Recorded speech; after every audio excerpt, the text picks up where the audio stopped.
भीड़ में से एक अजीब शक्ल वाली औरत बाहर आई। कुछ ही देर में वह औरत एक भयानक जीव में बदल गई, जिसके बड़े बड़े पंख थे। हैरानी की बात यह थी कि उसके आसपास खड़े लोग उसे देख ही नहीं पा रहे थे, लेकिन एक लड़का उस खतरनाक राक्षस को देख रहा था और धीरे धीरे पीछे हटने लगा। तभी अचानक वो जीव हवा में उछलकर उड़ गया। लड़का घबरा गया और संतुलन बिगड़ने से गिर पड़ा। वो जीव फुर्ती से उस पर आकर उतरा और हमला करने ही वाला था कि उसने अपने पेट में तेज दर्द महसूस किया। नीचे झांक कर देखा तो पता चला कि लड़के की तलवार उसके शरीर को भेद चुकी थी। अगले ही पल वो जीव राख बनकर उड़ गया। असल में लड़का उस जीव को देख पा रहा था, क्योंकि इस दुनिया में कुछ ऐसे लोग हैं जिनमें इंसान और देवताओं का खून मिला होता है। ऐसे लोग जादुई दुनिया को देख सकते हैं जो आम इंसानों से छुपी रहती है। लड़के का नाम परकिस था। वो बचपन से ही इन अद्भुत जीवों को देख सकता था, लेकिन हर बार जब वो दूसरों को बताता तो सब उसका मजाक उड़ाते। इसलिए परकिस ने तय किया कि जो भी जीव वो देखेगा उन्हें बस अपने मन में ही कैद रखेगा। एक दिन स्कूल से सभी बच्चों को गॉड्स म्यूजियम घुमाने ले जाया गया। साथ में उसकी एक सहपाठी लड़की फिर से उसे चिढ़ाने लगी। उधर डॉड्स सर टीचर ने पर्सी को डांटा कि वह शोर न मचाए। पर्सी कुछ कहने ही वाला था कि लड़की फिर से उसका मजाक उड़ाने लगी। यह सब देखकर मिस्टर ब्रूनर ओल्ड ब्लैक और बर्दाश्त नहीं कर पाए। उन्होंने सबको चुप कराया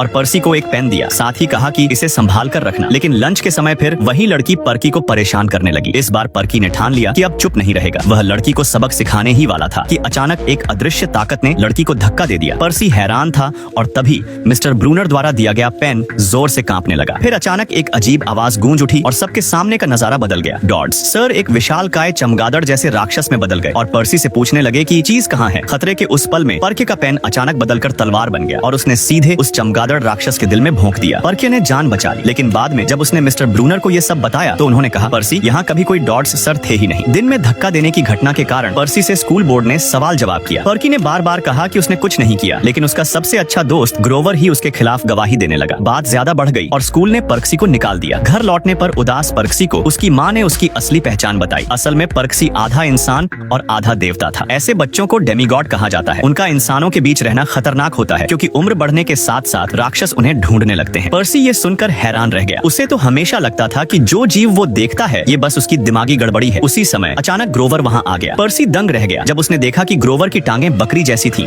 और उसके पैरों में खुर थे। असल में ग्रोवर उसका रक्षक था। स्थिति गंभीर थी। पर्सी की माँ तुरंत उसे लेकर कार से भागी। रास्ते में ग्रोवर ने सच बताया कि उसने जानबूझकर पर्सी को स्कूल से निकलवाया था ताकि पर्सी को कैंप हाफ ब्लड यानी मिक्स्ड ब्लड कैंप पहुंचाया जा सके। तभी पीछे से एक भयानक मिनाटोर बैल मॉन्स्टर आ गया। वो पर्सी के पीछे पड़ा था। राक्षस ने कार पर हमला किया और अपने सींगों से गाड़ी का स्टीयरिंग अटका दिया। पर्सी की माँ ने तुरंत गाड़ी मोड़ दी। ट्रक से टकराने के कारण राक्षस दूर जा गिरा और कार भी पलट गई। सौभाग्य से सब बच गए। अब वो कैंप हाफ ब्लड से ज्यादा दूर नहीं थे, लेकिन तभी राक्षस फिर से आ गया। पर्सी की माँ ने पर्सी को अपना जैकेट दिया ताकि उसकी गंध से राक्षस उसे खोजे। वो खुद आगे बढ़कर राक्षस का ध्यान भटकाने लगी, परंतु इंसान होने की वजह से उसकी ताकत कम थी। राक्षस ने उसे पकड़कर चुटकियों में मार दिया। पर्सी ने अपनी आंखों के सामने माँ को मरते देखा और गुस्से से पागल हो गया। उसने अपनी तलवार निकाली और मिनोटॉर पर टूट पड़ा। उसके पैर पर वार किया और फिर उसकी सींग तोड़कर उसी से उसके सिर में घोंप दिया। राक्षस राख बन गया, लेकिन पर्सी भी बेहोश होकर गिर पड़ा। जब होश आया तो वो कैंप हाफ ब्लड में था। उसके सामने एक सेंटोर खड़ा था। असल में जब देवता इंसानों से संबंध बनाते हैं तो उनके बच्चे पैदा होते हैं, जिन्हें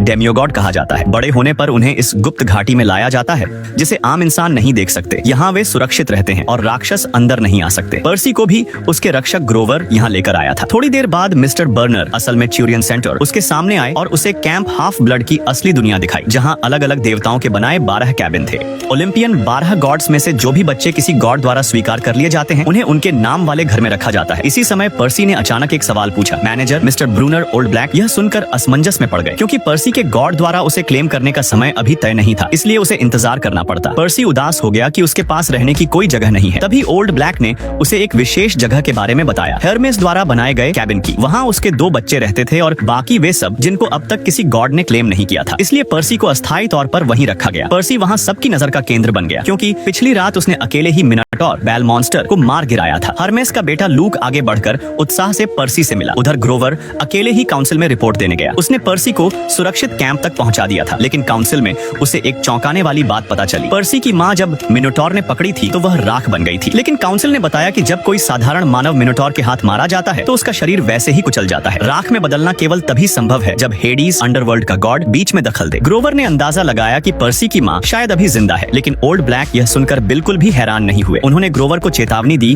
कि पर्सी को इस बारे में कुछ न बताए, क्योंकि वे पहले से ही यह जानते थे और अनचाही मुसीबत से बचना चाहते थे। इधर पर्सी धीरे धीरे कैंप की जिंदगी में ढलने लगा। एक दिन लूक उसके साथ घूम रहा था कि अचानक एक कर्ली हेयर लड़की उससे टकरा गई। उसने बिना कुछ कहे पर्सी को जमीन पर धक्का दे दिया। यह घमंडी कर्ली हेयर लड़की थी क्लैरिस, वॉर गॉड आरएस की बेटी। उसे विश्वास ही नहीं हुआ कि पर्सी सच में मिनोटॉर को मार सकता है। वह मानती थी कि पर्सी बस झूठी कहानी गढ़ रहा है ध्यान खींचने के लिए, इसलिए उसने जानबूझकर पर्सी से पंगा लिया। लूक के रोकने पर ही क्लैरिस मानी और वहां से चली गई। पर्सी को यह समझ आया कि उसे भी अपनी कोई खास स्किल साबित करनी होगी ताकि कोई उसे कमजोर न समझे। लूक उसे आर्चरी ग्राउंड ले गया। पर्सी ने कोशिश की लेकिन तीर चलाने में पूरी तरह असफल रहा। फिर लूक उसे फॉर्ज रूम ले गया, हथियार बनाने का कमरा ले गया, लेकिन पर्सी से गलती से आग लगते लगते बचा। इन सब के बाद पर्सी को खुद पर विश्वास डगमगाने लगा। लूक ने उसे समझाया कि हार मत मानो, एक दिन तुम्हारी असली ताकत जरूर सामने आएगी। रात को क्लैरिस फिर से अपनी गैंग के साथ पर्सी के पास आई। उन्होंने पर्सी को पकड़कर वॉशरूम में घसीट लिया, फिर उसका सिर टॉयलेट में डुबोकर उसे गंदा पानी पिलाने की कोशिश की। तभी अजीब घटना घटी, टॉयलेट का सारा पानी उल्टा खींचने लगा। फिर अचानक 3 शक्तिशाली जलधाराएं निकली और क्लैरिस वे उसके दोनों साथियों को कई मीटर दूर फेंक दिया। वॉशरूम का दरवाजा भी टूटकर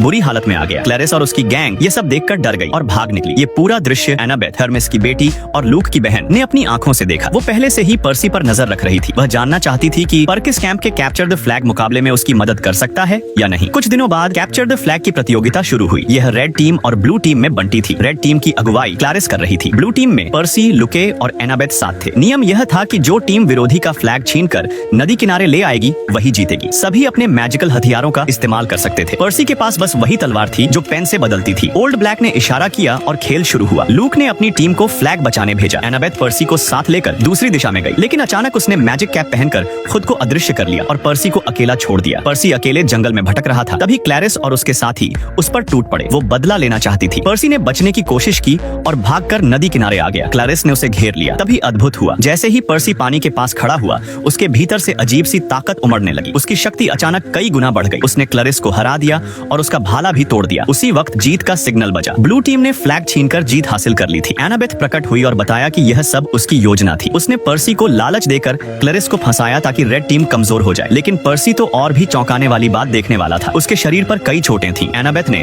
उसे धक्का देकर पानी में गिरा दिया और तभी चमत्कार हुआ। पानी छूते ही पर्सी के सारे घाव तुरंत भर गए। उसके सिर पर पोसाइडन का ट्राइडेंट चमक उठा। पर्सी का असली गॉड अब सबके सामने आ चुका था।